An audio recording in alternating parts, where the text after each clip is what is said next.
Wrestlers will do whatever is necessary to get the upper hand, whether it's sneak attacks or subterfuge like pretending to be someone else. Here are 10 times people play dress up to get the advantage on an opponent. Number 1. The Undertaker disguises himself as Kane. 1999 saw one of the most exciting angles in WWF history, when The Undertaker and his Ministry of Darkness declared war on Vince McMahon, vowing to take over the WWF. As part of his plan, The Undertaker kidnapped Daddy's little girl Stephanie McMahon, leading to Vinnie Mac turning to everyone and anyone for help. Things looked good when The Undertaker's kayfabe brother Kane answered the call, showing up in the ring. However, Mr. McMahon had been played again by the WWF's Prince of Darkness, with Kane unmasking and revealing himself to be The Undertaker. Number 2. Eric Angle impersonates his brother Kurt Angle. Fans may not remember this, but during Kurt Angle's program with The Undertaker, the Phenom got duped by the Olympic gold medalist brother Eric Angle at 2000 Survivor Series. Kurt Angle was defending the WWF Championship against The Undertaker, with things looking bad for the Olympic hero. Kurt cravenly crawled under the ring, seeking refuge, but The Undertaker wasn't gonna let him get away that easily. Taker pulled Angle out and delivered a last ride, covering him for the win. That is until the referee broke the pin and told The Undertaker he hadn't covered Kurt. Kurt Angle would surprise The Undertaker, sneaking out from under the ring and rolling him up for the win. Only later fans would learn that Kurt's brother Eric had disguised himself in the same ring attire as Kurt Angle, fooling The Undertaker long enough for Kurt to steal the win. Number 3. The fake NWO Sting. One of the weaker aspects of the New World Order takeover of WCW was that the entire WCW roster's IQ dropped to record lows to make up for the NWO having a handful of members against the WCW's large roster. Exhibit A was the fake Sting, a decoy Sting that the New World Order used to convince WCW's top stars that Sting had turned on them. The decoy went down when the New World Order money man Ted DiBiase led Lex Luger out in the parking lot after it appeared DiBiase was talking to Sting in a limousine. Luger confronted DiBiase only to get ambushed after Sting emerged from the limousine accompanied by the NWO.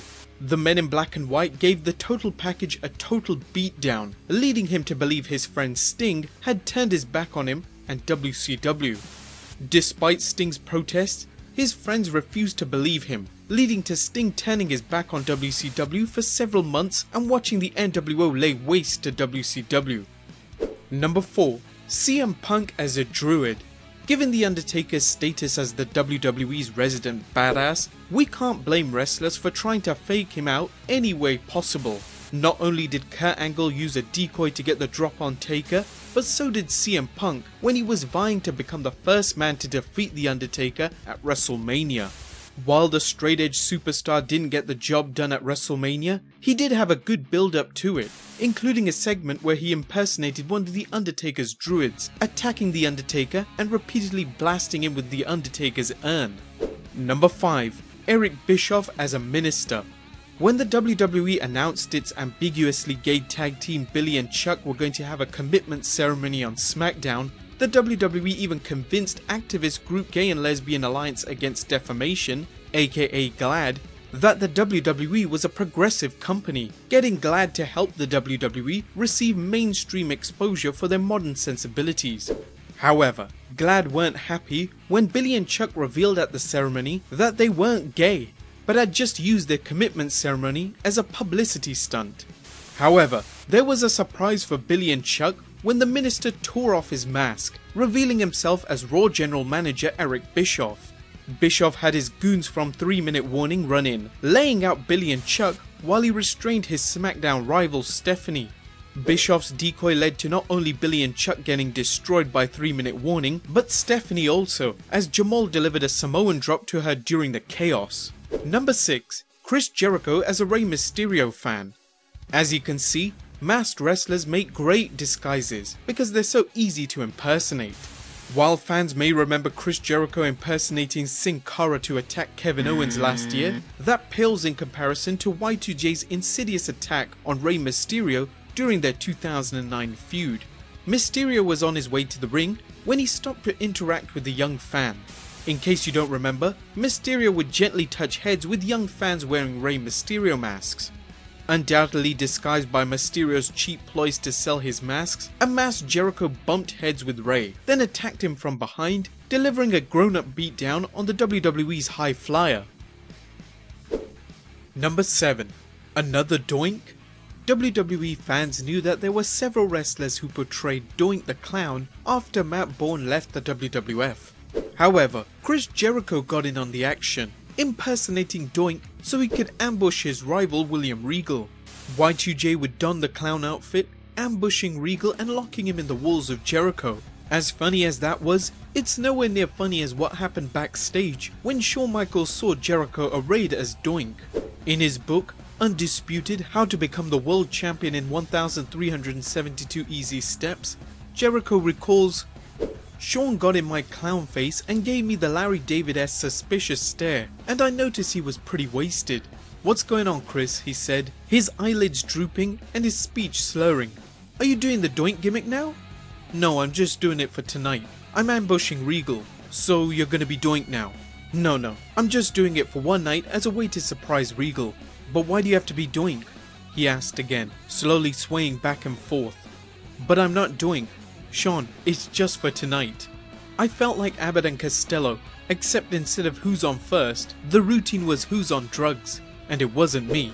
Shawn shook his head and waltzed away. "I don't like it. They should have never made you Doink." He passed out in Vince's office later that night and was fired. As Jericho notes, Michaels got cleaned up and the two went on to have a series of highly regarded matches. Number 8. The Rated R Imposter. Edge lived up to his name as the ultimate opportunist during his heel run in the WWE, using whatever means necessary to get over on his opponents. One such event happened at 2007 Survivor Series during Batista's World Championship defense against The Undertaker in a Hell in a Cell match. The Phenom looked to be on his way to a new championship run when a WWE cameraman stopped the referee from making the count. The cameraman attacked Taker, revealing himself as Edge. Edge beat up Taker, helping Batista to win the match. Although Edge had no goodwill towards Batista, he served his purpose for Edge's long-term goal of winning back the World Heavyweight Championship. Number 9. Paging Dr. Austin. Fans still wonder why Mr. McMahon didn't develop a nervous tick after the many beatdowns and humiliations suffered at the hands of Stone Cold Steve Austin. Austin never tired of having fun at Vince's expense, as this Decoy story will show. Vince was recovering at an undisclosed medical facility after an attack by the Brothers of Destruction destroyed his ankle. McMahon had just got rid of a well-meaning but obnoxious visitor, Mick Foley, when an even worse sight awaited him. McMahon cried out to no avail as a doctor revealed himself to be the Texas Rattlesnake, attacking his bedridden foe. We'd like to say that poor Vinnie Mac didn't know what hit him, but he did. Not only did Austin shock him with the heart defibrillator, but he belted McMahon in the noggin with a bedpan, and stuck a needle where we can only presume no man has gone before. And number 10. The Black Scorpion. Often considered one of the worst WCW angles ever, the Black Scorpion was a masked wrestler who terrorized Sting in 1990, proclaiming he was a mystery man from Sting's past, and leading fans on to think he might be the ultimate warrior. WCW tried to jazz up the angle by having the Black Scorpion perform magical illusions, something WCW/Pizza Hut executive Jim Herd thought was a great idea. Pathetic magic tricks aside, the Scorpion angle was shifted to focus around Sting's attempts to unmask him. Sting looked like he might unmask the Scorpion when he got his hands on him at Clash of Champions, unmasking his dog Nemesis only to discover another mask underneath. The real Black Scorpion stood on the entrance ramp, taunting Sting and promising that while other wrestlers wanted Sting's WCW title, he wanted Sting's life.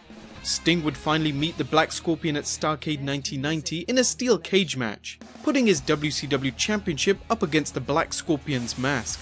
Sting defeated the Masked Man, but only after a number of run-ins by more masked decoys. This time around though, the Stinger triumphed, unmasking the Black Scorpion and revealing him as Sting's longtime foe, the Nature Boy Ric Flair.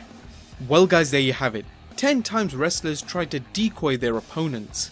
There are plenty more of them, so let us know in the comments down below if you want a part 2. Subscribe if you haven't already, and I'll see you next time with some more wrestling content.